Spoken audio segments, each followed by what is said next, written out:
Good evening and welcome.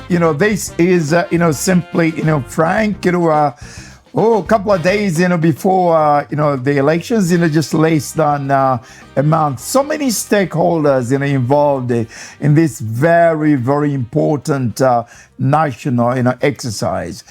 Perhaps one of the most important stakeholder in this exercise are the media people. Us, the media, people. We are there to inform, to disseminate, information, not just related to elections, but also related, to governance. So for these next 55 minutes or so, we'll delve into who is a journalist, how should they play in terms of their role, in terms of what should they be, emphasizing on in terms of election issues, in terms of, governance, issues. My guest on this program is a seasoned, broadcaster, seasoned print person. She's been in the business for a very long time. One of the most experienced journalists, Jen Chirwa, who is a programs manager at, Misa. Good evening and welcome, Jen. I haven't seen you for a very long time. You look good. What have you been, doing all these years and, in recent times? Thank you so much. It's a pleasure to be here. Good evening to you, Ambassador Mtowila. It's such a pleasure. I've been busy, of course, because it's an election year. There's so much happening. Excellent. We're talking about the role of, journalists. I think before we do that, for the sake of, our viewers and our listeners, how did you get into journalism? I mean, people say this is a very thankless, job. How did you find yourself to be a journalist? Well, I've always wanted to be a journalist, actually. Even when I was young, before I could even get into secondary school, I always wanted to be in the media. And so even when I completed school, I went straight into studying journalism at Evelyn College. I went on to upgrade my studies at the University of Zambia. I'm currently pursuing my master's in mass communication. And so it's been quite a journey. I've interned or worked with Times of Zambia. I've also been at Zambia. It was then Zambia Information Services, but it's now called ZANIS. Yeah. I was also there, and some other smaller private newspapers that I've worked for as well. Yeah. So it's been quite a journey. Yeah. As a journalist, you have to write, you have to broadcast, about numerous, disciplines, in short, jack of all, trades. How difficult, is it, to master, all disciplines, considering that a number of people, you interact with, you interview, are experts in various, disciplines. And in most cases, a journalist has only got maybe a glimpse, of the subject. That is very good because, when you look at journalism, a journalist is trained to synthesize information, get to the gist of it. For you to be able to write a headline from 3 hours of maybe somebody speaking. So that takes skill and years of experience. So you're able to synthesize. And so we are also trained to simplify and not to use jargon, so that the ordinary person can understand out there. And that's why it's called mass media. Most of the information that we churn out should be able to be understood by an ordinary person, a trained person, a professional person. So we have that training, and that is how, at the end of the day, we are still able to get the information across, because you're able to synthesize and get to the gist of what exactly was the message. But also there are other aspects such as angling, of a story. What is the area which could be? And then there are also yardsticks that we use in the media, such as novelty, unusualness or closeness to an issue. There are different yardsticks that are also used in journalism, which a lay person may not be able to understand. And they think, well, how do the journalists come up with a story after reading so many pages?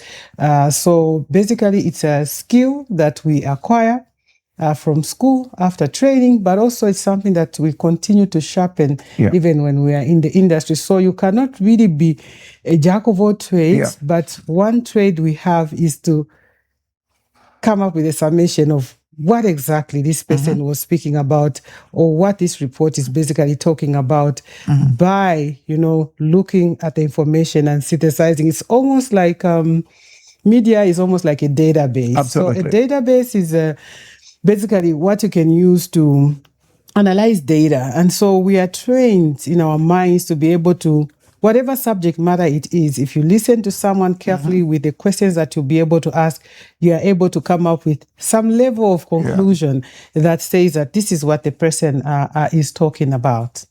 During our time, most of us, Jan, relied on, talent. It's not enough, now. Hence, you're pursuing your studies now, going on to get a master's. How important is it now to have academic qualifications complementing one's talent? Yeah, basically, so when you look at journalism and media, unlike other professions, it also enables one important right, which is the right to freedom of expression. So freedom of expression and opinion are very important in a democracy, but also for the enjoyment of other human rights. And that's where the trade becomes rather open, and it's almost like a craft and not so much as a profession, because it also comes with passion. There is one aspect in terms of media or journalism is that you have to have empathy. So it's not just the training that you should have, but there should be some level of passion that you should carry along with you. And so, of course, training is very important, and reading, researching, developing and sharpening your skills becomes also something that is very cardinal.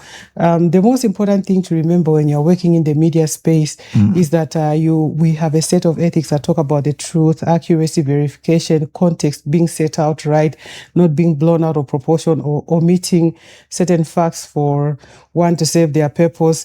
So there are these parameters that we're supposed to operate in, but also there are quite a number of laws that just regulate the publication of the word. For instance, the Cyber Crimes Act, Cybersecurity Act, the Penal Code that has several provisions there. So if at all people are churning out information that's supposed to make tribes hate each other, or different types of communities to hate each other, or races, there's sedition that is provided. So the Penal Code has quite a number of provisions, but also there are laws to do with defamation as well, both criminal and civil. So really we have to take note of those if we're working in the media space. It comes back to the simple biblical, summation where love your neighbor as you love yourself, because you won't tell lies about yourself to other people, and so you wouldn't tell lies about other people as well equally. So you just live by that principle whenever you are operating in the media space. That should be able to help you navigate quite a number of the laws that are there in the country that regulate the publication of the word. How would you describe the quality of the journalists today? I've heard a lot of people saying the standards have gone down. Some have been very kind to us from the past, saying our standards were better than today. Where you sit there as a programs manager for Misa, what is your assessment?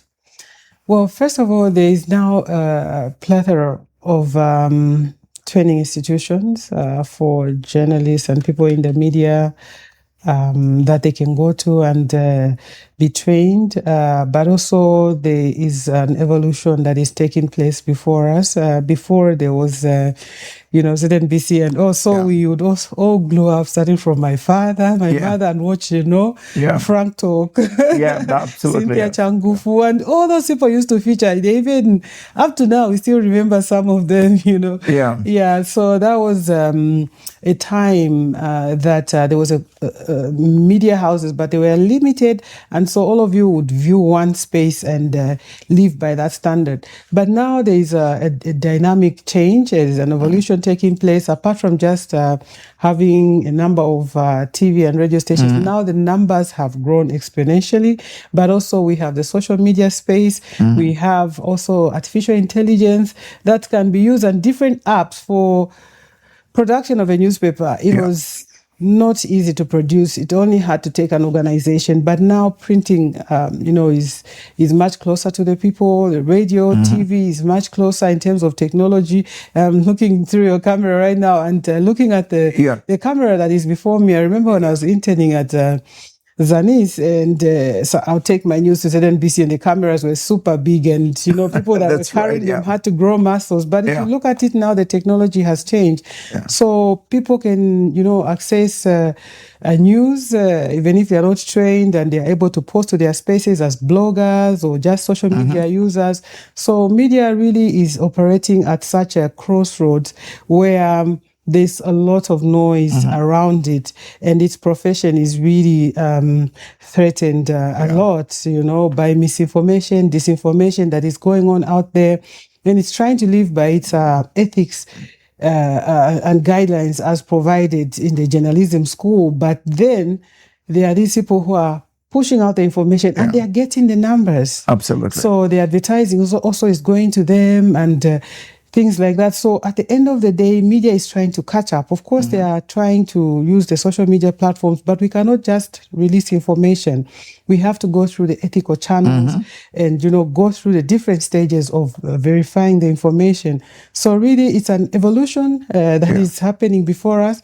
And that is why also there are all these different yardsticks that have been established now that are saying media, content is shallow, media content is this and that, but also first of all, for instance, the multiplicity of radio stations, the multiplicity of, social media platforms or TV stations, including newspapers, means that there are certain sources that if you have to reach them, they will spend almost the whole week in the office just responding to media. So you find that sometimes, even if media try to reach them, they may not be able to respond. So if they don't respond, sometimes people would say, the stories are one-sided.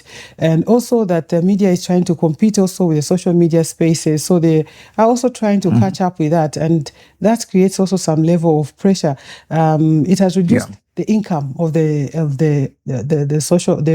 legacy media. So if legacy media is competing with social media, where sometimes unverified information is put out there, it is straining the resources that are supposed to go into media, which are supposed to make it operate as effectively as possible. And so this is where now people are beginning to say the media, is not doing well. The standards are pretty low.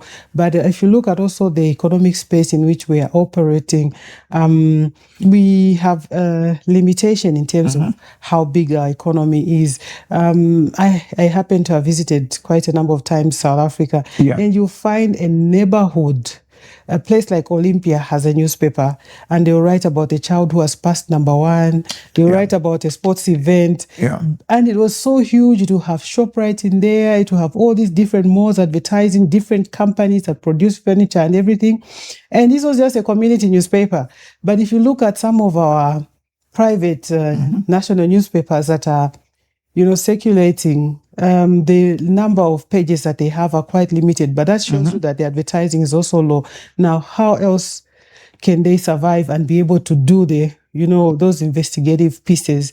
So you find that sometimes civil society steps in, donor community steps in. So really, there's multiplicity of things that are having an impact on our media in Zambia, and the judgment that is there. But of course, it's not for us to cry about the circumstances. It's to navigate and say, if we're facing these challenges, what is our strategy to be able to overcome them and be able to be responsive to the needs and the cries of the people? But also just a reminder that sometimes some of the yardsticks that could be used could be wrong yardsticks because of the multiplicity of media now, aside from just traditional legacy media. Why is it that, the electronic media, has developed quicker, in line with technology, than print. You allude to the fact that we've got a lot of radio stations now, a lot of TV stations, which is not the case with print. I mean, sadly, you only talk about Daily Mail, you talk about Times, Diggers, Mass, very, very few.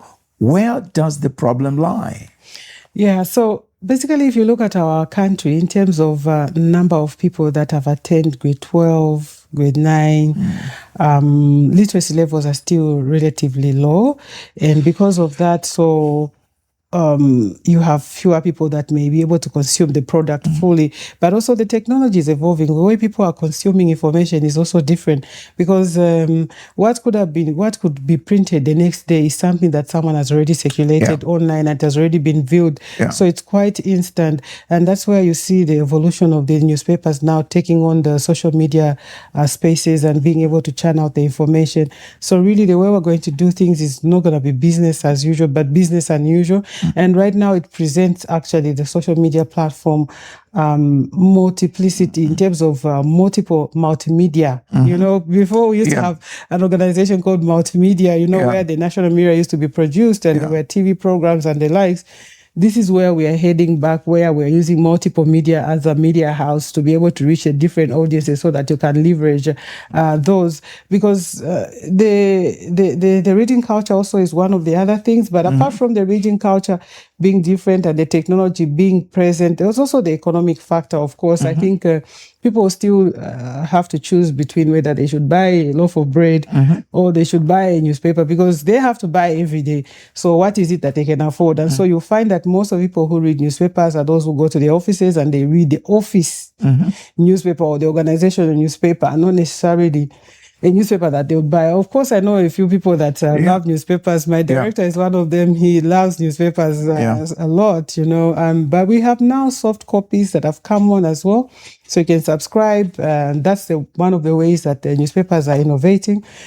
But really, it's an issue of a media that is facing stiff competition from, like you said, the literacy levels, but also the ease of consuming such media. If people are working, it will be easy to watch either a TV or to listen to a radio, because these are kind of like passive media. That's how we learned at school. So but for a newspaper, you have to sit down and start reading. So you can't consume it while you're doing something else. So that also, if you look at our workforce in Zambia, what kind of work do they do? So would they be able to have the time and sit down and consume the newspaper, or would radio be more ideal? And then in terms of even circulation, it's very expensive to move a newspaper around the country. And so you find that quite a number of them are still just going through the line of rail. So all the transportation aspects as well are quite a challenge, unless the country also would invest in things like speed, like what you call bullet trains, where we are very well networked and it's a cheaper form of transport. Then would get these newspapers reaching out. It's just like agriculture, really. If you look at the most developed countries, they have developed so much their rail system. So if perhaps we had that, then we would depend on that such kind to be able to transport. But a newspaper requires a lot of transport to be able to move around its product. And so you look at the technology, the way it's able to move, and the competition that is there in the media sector, it becomes rather difficult. And that's how you see newspapers now are investing in all sorts of things just to try and survive, so that they keep themselves afloat. So it's, of course, a lot of radio stations, because once you set up, at least you're good to go. You're able to run, you're able to reach different audiences, and the consumption also of the product is much easier. It can be consumed. Once you buy a radio station, you can always consume that product. So on the phone, or if you have a small handset, so it's cheaper to consume radio. It's a bit cheaper to consume also TV. So compared to newspaper, it's competing with a lot of other needs, but also maybe because also of our demographics as well, in terms of education levels, but also as a people, are we people that like to read, or are we largely oral in nature? We pass on our information. Absolutely. When you have multimedia like this and technology, one, you are spoiled as a as a consumer, but at the same time, you're not so sure that what is consuming is the truth. How can the consumer now, ensure, that the information he or she is getting is truthful? Because when you talk about social media, it's being operated by people who are not trained as media staff.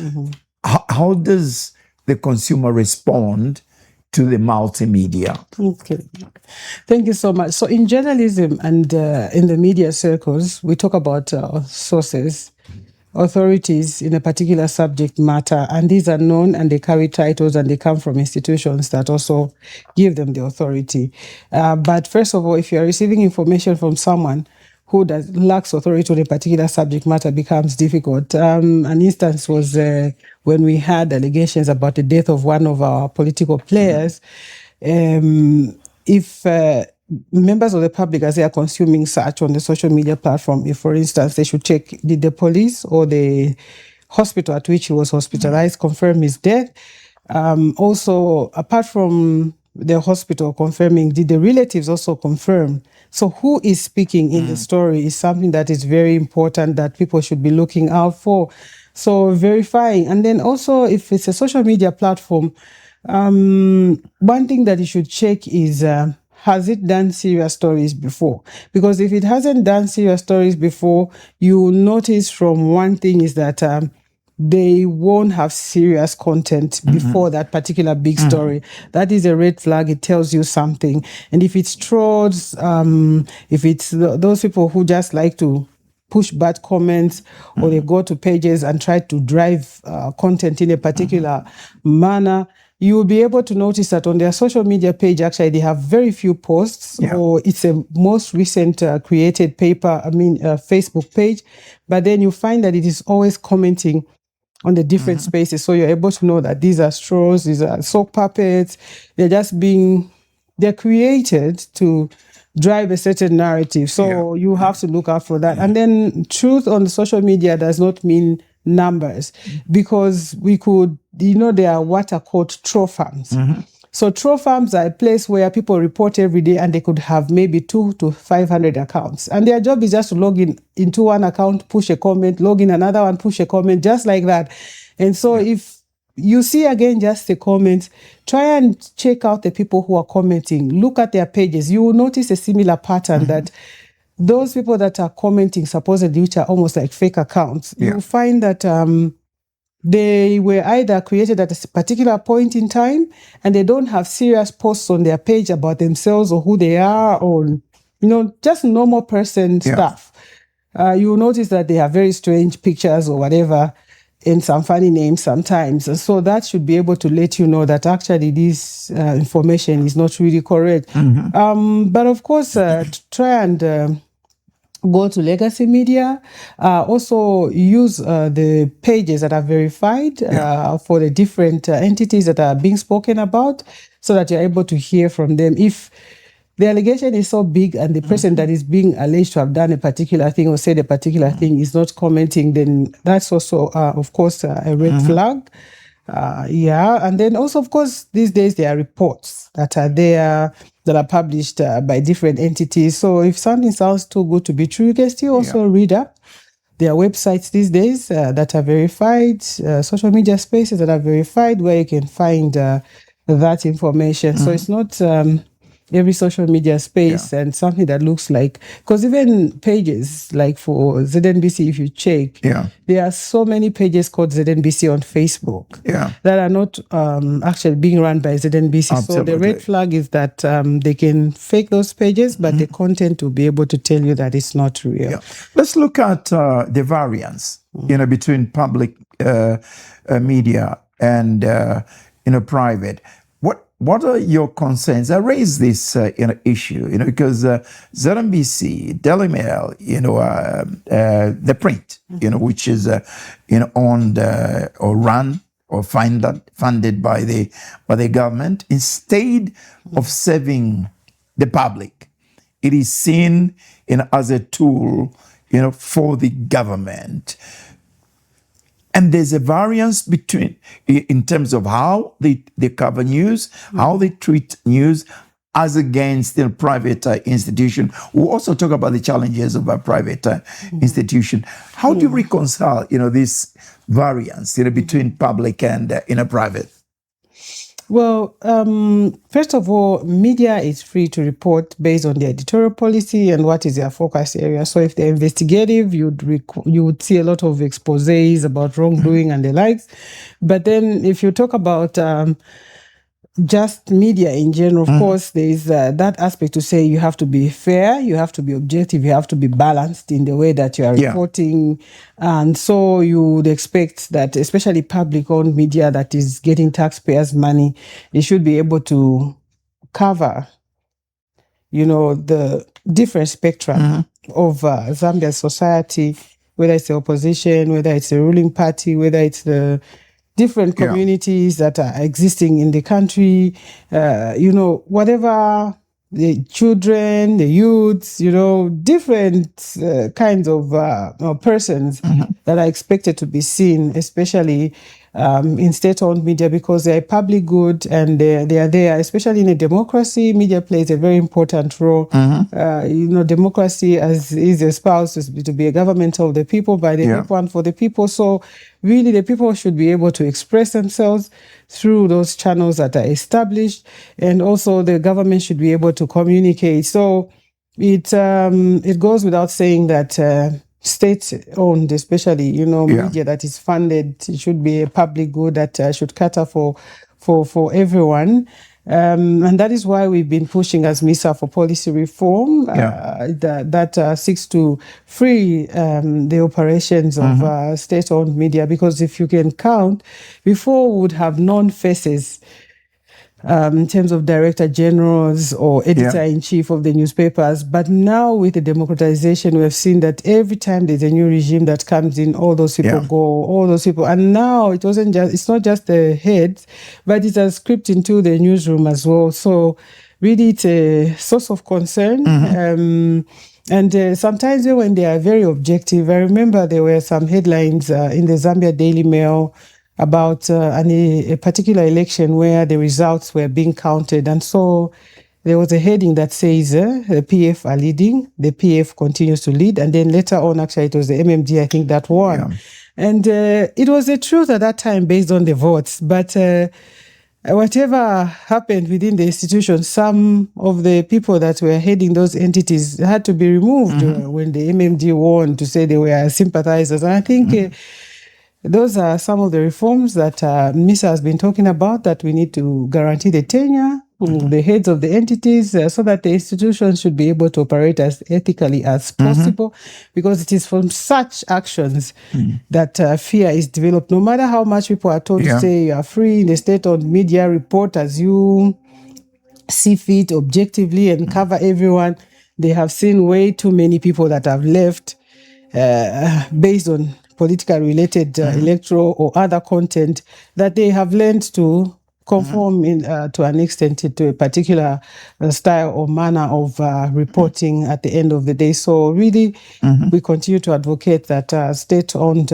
media should be as autonomous as possible, security of tenure, and boards also in terms of the appointment must be something that should facilitate autonomy in those entities. Is there an answer, really, to ZMBC, to the print, papers, which are funded by the government? What really is the answer, to make these institutions, independent? We, as much as possible, is to remove the political hand because at the end of the day... How do you remove that? So if the boards are independently appointed, for instance, in South Africa, there is an interview that is conducted for the board of the SABC, publicly done.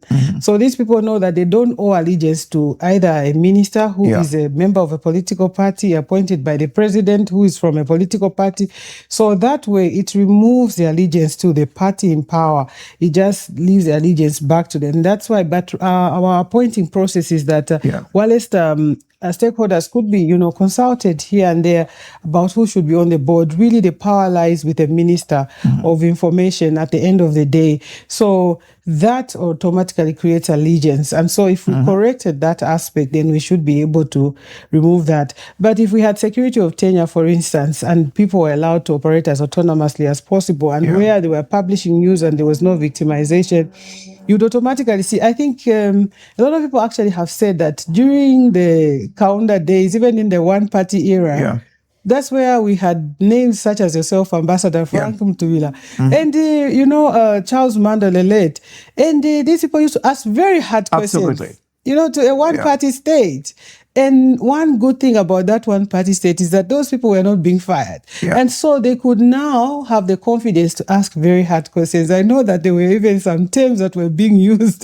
Journalists were being called some names by those that were being interviewed, And we found it very interesting to be able to watch because we knew they would ask those hard questions. Similarly, the state-owned, actually, newspapers were asking the hard questions as well. They were holding government accountable.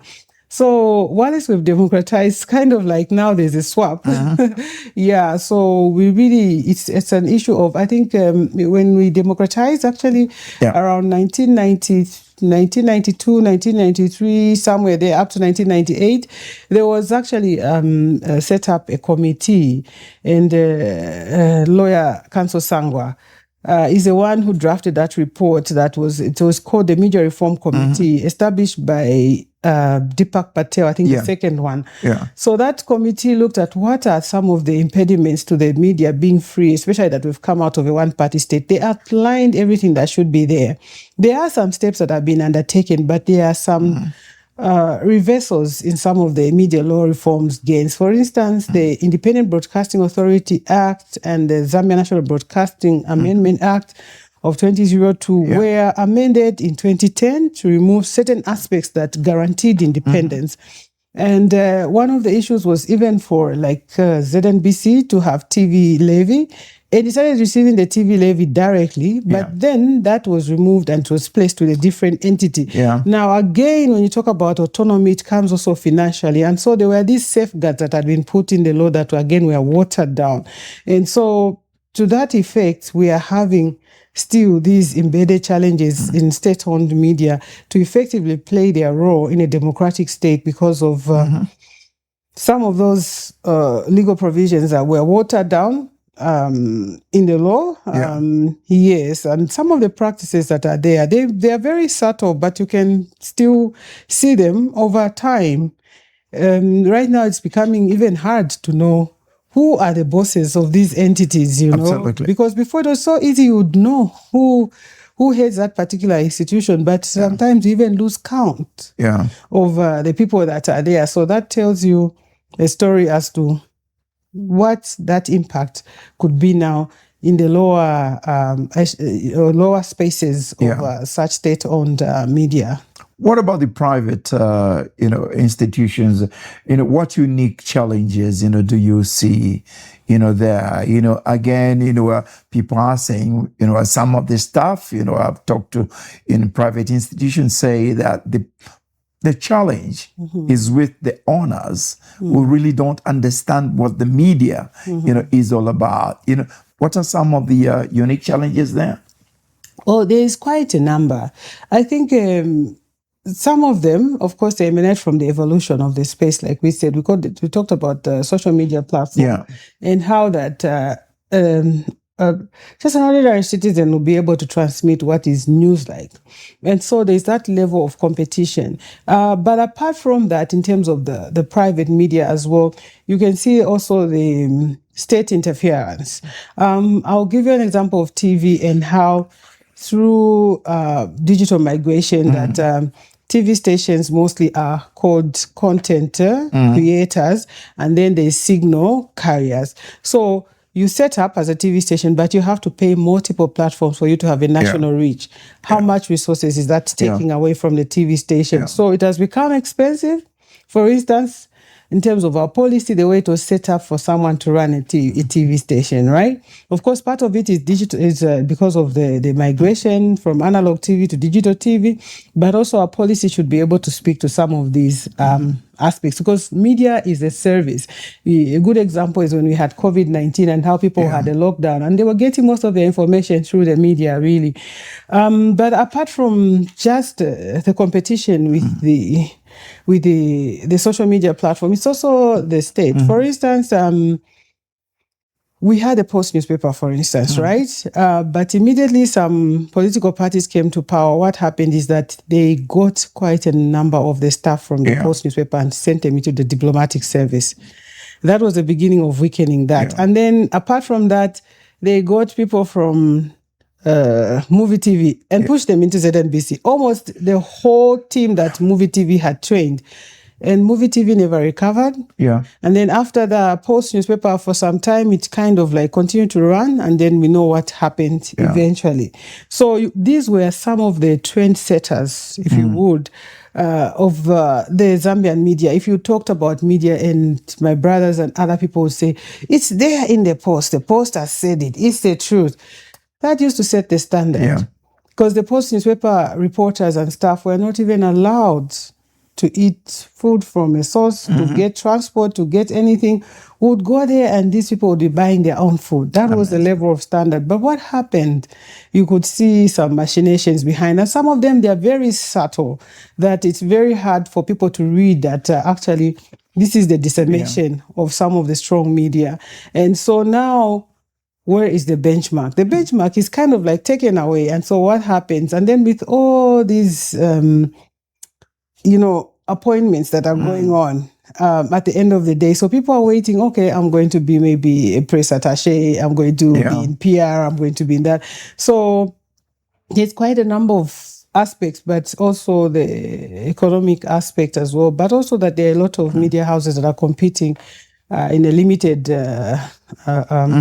economic space, but also capital to be able to do better production, because if you can afford better capital, it's the same population that's consuming social media, it's the same population that's consuming DSTV. So again, it's a capital to be able to start high quality production as well, that people are willing to be able to pay for. So really, it's a multiplicity of things. Absolutely. But the most important thing is that if we have a bigger player such as the state not having the heavy-handedness as well in the media, then we can see it actually thrive. Even the private media would be able to have better income that should be able to assist, even improve the pay of the journalists that they work for. Yeah. Let's talk about, regulation. One, the electronic media is regulated by IBA. The print is not, regulated. How do you reconcile, this? And in addition, to that, with, the influence of the government, is really IBA relevant? Is regulation really, relevant? So basically, the aspect of regulation is something that is highly misunderstood. So there's statutory regulation, which is there in Zambia. So we have the Independent Broadcasting Authority for the broadcast media, right? We also have the cyber laws. Yeah. So whatever you're posting online, whether you're a blogger or whoever, even if you use a pseudonym, they can still find you. Okay? If you threaten the security of the country with your postings on social media, if you threaten the peace of this country by setting tribes or people against each other, there is a penal code that will come for you, and then there is defamation and all these other. So there is a lot of laws that regulate what media is doing. And so, of course, specifically for broadcast media, there are issues to do with frequencies, and then because they reach, quite a number of people, so these are the things that are set out. This is a code of conduct and other. For the print media, all these other laws that I've indicated, except maybe the cyber laws, if they are not publishing on the social media, but now they have those subscription soft copy forms, so they can also be liable. Okay, there's also the Printed Publications Act that stipulates that you should register, you should deposit a copy with the National Archives. So it is there. So there is this part where there are laws that regulate the publication of the word, okay, including the newspapers. So it's not true that there is no regulation for the print media in Zambia. there are a number of court cases that are there that deal with that. When you talk about media in terms of ethics and all that, we have editors within that discuss from the diary session all the way to the time that the story will be published. So it goes through that rigorous process, some form of regulation of what should come out. But then we also have now, so there's a professional side, which is now people, that's the mix that they have. So there's a professional aspect, but there's also just the ordinary part, which is like the word, publication of the word and things like that, and national security, those laws exist. So we have now the professional side, which is the regulation of like maybe are you adhering to ethics and things like that. So there's a Media Self-Regulation Council of Zambia that was established in June. It was launched last year. Yes, and it's in place right now. If people have any ethical related issues, they can complain to the Media Ethics, to the Media Self-Regulation Council of Zambia, as it relates to the conduct of journalists and ethics and all that. But of course, issues to do with corruption and other, those laws still apply. Okay, so it's not like media is not regulated. In Zambia, it is actually regulated. Cybersecurity laws, are these the worst things that have ever happened to the media sector? Well, they have an impact in terms of investigative journalism. Of course, there are some level of exceptions that are there, but largely they could impact investigative journalism in that you have to seek permission from the person that you want to record in order for you to start a recording. But of course, it's very true that people deserve privacy. But what if someone is committing a wrong? They are maybe in a particular home setting, children are not able to eat and they're being deprived of their food. We've heard of places where sometimes neighbors have actually noticed that there were children who were, imprisoned in their own home by their own parents. So if someone went in with a hidden camera and were able to get that, it would be deemed illegal because you should have sought permission before you record. How do you seek permission from such and such a case? So really the laws have this double-edged aspect. They're trying to prevent something, but also they create another problem where it can perpetuate abuse, for instance. So we have that level of challenge, but also investigative journalism thrives on accessing information that people want to sweep under the carpet. So if it is deemed critical information or it's information that is obtained by interception, even if it was information that was going to save millions of lives or hundreds of lives, because it is intercepted communication, which is not allowed for one to receive, then it creates a problem for journalists. So really, those aspects of the law then become a challenge. So there's need for exceptions in the law so that the wrongdoing can be done. And of course, there's been some questioning to say it is only the Zambia police that is allowed to do investigations. Why are we talking about journalists doing that? But journalism is something that is there. It has got a number of purposes to inform, educate, and entertain. But also there's the agenda setting role of the media. And then there's also the watchdog role of the media. And that's where the investigative journalism also falls. And I believe there are quite a number of Zambians that enjoy watching these investigative pieces. But if our laws are so inhibitive, then we'll keep on saying our journalists are not doing a good job because we ourselves are limiting them with the kind of laws that we have. So the cyber laws still need to be looked at to a greater extent. They're a necessity, yes, because we have the cyberspace now, but we also have to create some exceptions so that the work of the media can be effectively carried out. As we talk about, election, coverage, in your submission, Jan, take on board the challenges that the media is, facing, your expectations, from the media in terms of election, coverage. And my standout, observation in that, which I observe, is editorial is the driving force of a media institution.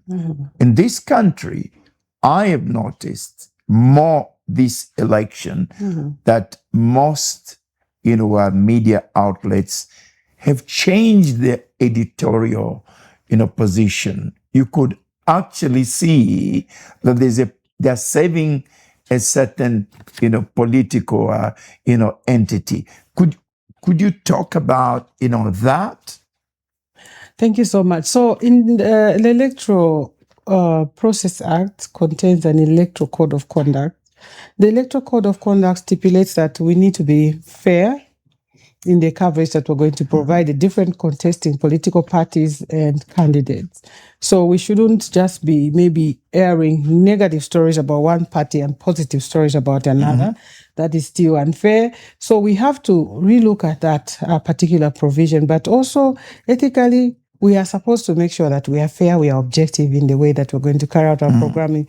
So if at all we're going to interrogate one candidate about their manifesto, we're going to interrogate another one about their manifesto. We won't, give remarks like this manifesto, I'm very happy with it. The other manifesto, I'm not happy with it. That's for the public to be able to judge. Right. So you are sitting in as media, trying to inform the electorate. You're playing the role of a platform that should be able to help the voters make an informed choice, because that's what democracy is. Democracy is about employing the best possible person to be able to run the public offices.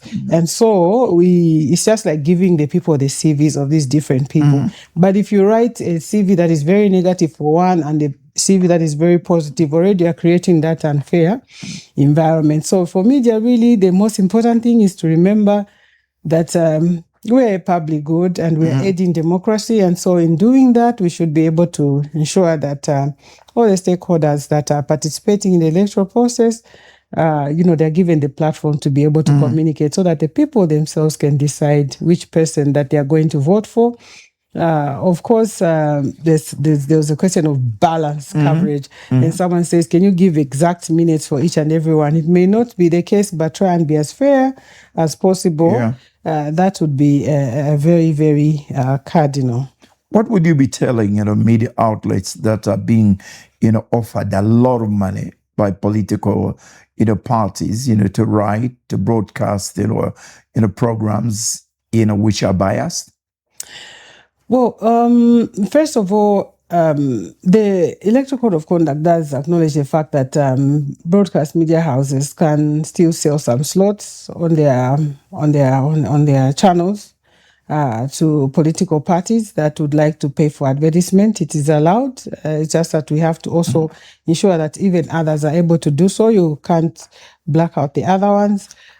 So it is allowed by the Electoral Code of Conduct, but the only thing is that we shouldn't now sacrifice even the time for the others. We still have to provide platform to each and everyone away from the paid for slots that they have paid for. That is what I would just say in terms of a reminder to the different media houses.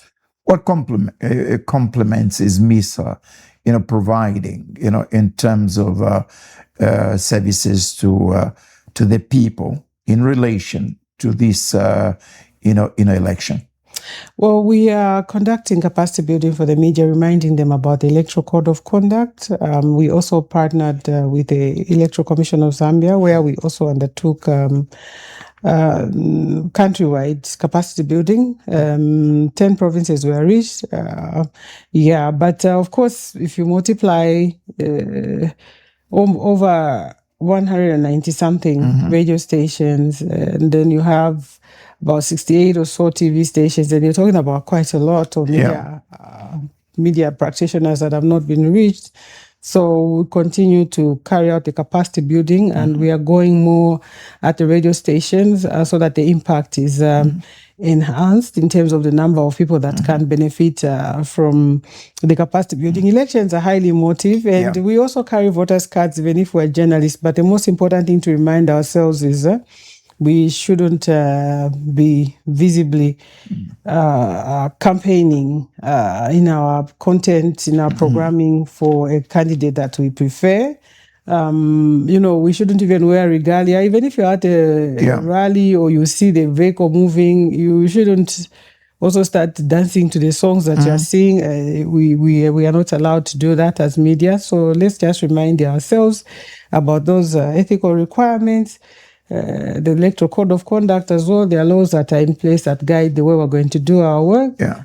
Yes, and actually the political parties and other allowed to complain about the unfair coverage from the media. They can either write to the media house and copy in the ECZ, but also that media are supposed to even keep copies of their programming to do with the elections. So those will be reviewed. So it's just important that we continue to be able to abide. So there's quite a lot of intervention that is happening in the background. I had about 2 teams that went out last week, and next week again another 2 teams are going out to be able to undertake the same capacity building.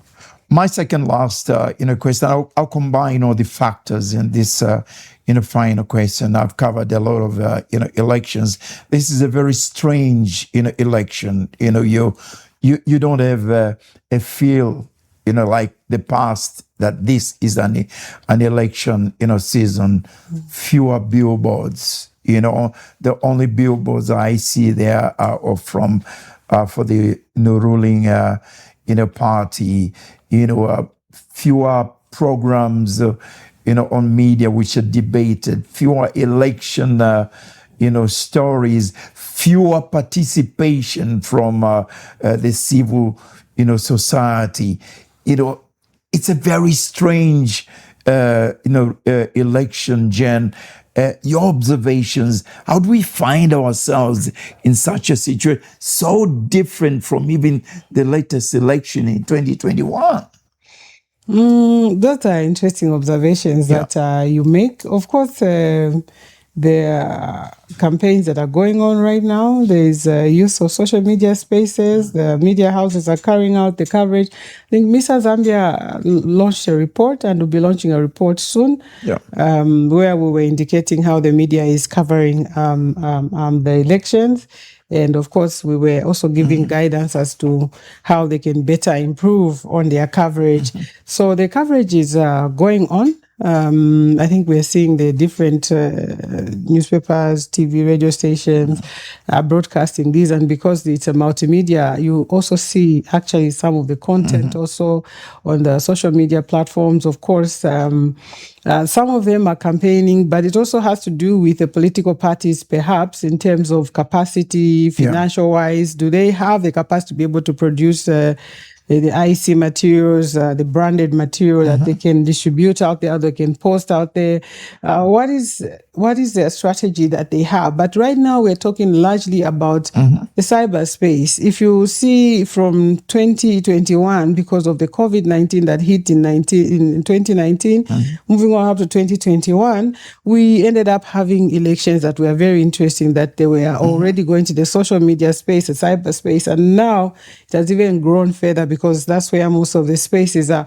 So the strategy for campaigning and the way people are doing things is not business as usual. There's so much media that they have to catch up on. I could be on BMTV right now, and if I go out there, someone tell me, Misa, we can't see you. Where are you? And so, why are they asking? Because now the audiences are highly fragmented, and so it's hard to be able to reach almost everyone. And so people are leveraging a space where even if the information had, been published 3 or 4 days ago, someone can still revert back and be able to view, apart from something that will be viewed once, and then once it goes, then they are not able to view it once again. On TV, we used to have what was called a repeat because it was by popular demand, and so people had to view it again. But on social media, it creates like almost some level of permanency that is guaranteed. And so really the strategies, the way people are campaigning, the dynamics as well, the different political players that are there, also thinking through how they should be able to reach the people. But the important thing is planning out communication effectively, and that is where all the political parties should try and engage communications persons that should be able to advise them effectively on how they can be on different platforms at different given times so that they're able to maximize their reach. We're talking about multiple media right now that are there. how do you leverage this? Only a trained expert should be able to provide that kind of guidance. Yeah. My final, in the question, in a minute or so, in previous, elections, one can actually tell that this is the factor that is going to determine, the results of the elections. Like in the past, I think the media played a major role, especially social media. When you sit there, what do you see are the determining factors in what is going to decide this election? Is it the performance of UPND or non-performance? Is it the message that is coming out from the opposition? On a lighter note, is it the musicians? We have now become very prominent. That are going to decide the result. When you sit there, what are some of the factors you feel are going to be very cardinal in deciding this election? And if once you deal with that, and what country do you expect, post, election? Thank you so much. It's a very difficult question to answer. I know, that's why I posed it. It's very difficult to answer. Of course, the combination does play a role, the performance, the messaging, the music. People sometimes would vote for a party, not because of maybe the performance or the message. It may just be the song that they may like. I just like this song. Or it may just actually be the performance in terms of what they have done in the past. And so they're saying, I'm going to go for this particular one. So it's a combination. And that's why you see that even in developed countries, sometimes they even get photographers that are supposed to get the best possible picture or image of the candidate, so that candidate should have some level of appeal to the electorate even when they look at them. So really, it's a combination, and that's why you see all these people that are campaigning. They are talking about what they have to offer. They are using music. They are appealing to the younger people. But of course, it is very different with the issue to do with just apart from just the cyberspace. There's also artificial intelligence, and my daughter doesn't watch news, like listen to news on radio. She gets everything from social media. Almost my nieces, nephews. You see a similar pattern, and you ask yourself, what influences their decision when it comes to elections, really? And so you see the candidates, of course, doing all sorts of things to try and woo the different segments of the voters. So really it's a hard one, but it's a combination of these put together at the end of the day. But of course, the older ones who have their reason, the younger ones would have their reasons. Those who are students who have their different reasons based on the different type of demographic that you're addressing. When it comes to Zambia, I see a lot of opportunity for Zambia. We have to continue to champion peace, even as we are elections about a person going to get a job. We all go to job interviews, and we don't carry supporters with us. It's only unique to the political fraternity, and so we shouldn't really kill each other, because there will be Zambia after our elections. If you look at what is happening geopolitically in some parts of Africa, that presents us an opportunity to be an investment point where several companies can set up here, because we are very peaceful, and also in terms of security, our crime rate is not as gruesome as other places. So really, we are set for better things as a country. And if we continue to market ourselves, there were a lot of conferences that Misa is hosting, and a lot of people prefer to hold meetings now, international meetings in Zambia. So it shows that the country has reached a certain a space of growth that people want to be associated to it. And that's why you see even the hotels that are popping up, they are really growing very fast. They cannot grow if the country itself is not attractive and the business is not there. So really, there's a lot of growth, and we should continue to market our country properly and continue to preserve the peace of this country. And each one of us should just contribute really to the growth of this country at the different spaces where we are, in the different professions where we exist, so that the country can continue to move forward. And you expect our media people to be treated with respect, during this period? Yes, indeed. We hope actually that media's role will be highly respected, and that we'll protect the media at all costs, so that they're able to cover the different players, but also that there should be freedom of assembly, association. We have this enshrined in the Constitution, and every time a person is attacking another person belonging to a different party because they are wearing certain regalia or they are carrying certain posters, you are depriving people of their constitutional right, which is the right to association. Belonging to a party is allowed in Zambia. They shouldn't just belong to the political party which you support. Freedom of expression and the right to choice is also allowed in Zambia. The right to communicate is allowed in Zambia. And so when people are going out there to campaign, we should all respect that, including the right for the media. Jen, thank you very much for appearing on my show. Thank you. That's been a pleasure. It's such an honor every time to sit here, because I just used to watch you on TV. So to sit here and talk to you, well, despite the fact that I tried to compose myself, I was just inside like, wow. I'm just a simple son of Reverend. Thank you very much. And my guest on Simply Frank, Jen Chirwa, who is the programs manager for Misa. We looked at the role of a journalist, and especially during this important period of elections. The message to my colleagues in this profession: please, please, please operate independently, even when political parties offer you money. They must pay for space, and you must project an independent posture. Don't put your judgment in the story, your judgment in editorial.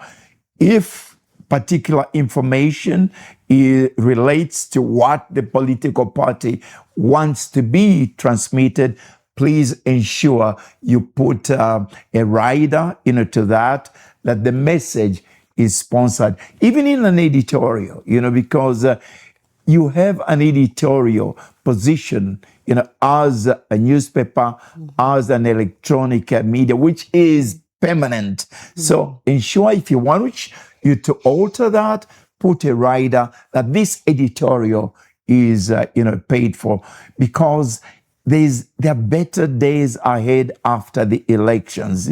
You will end up losing readership, end up losing viewers if you take a particular position now. Thank you for watching.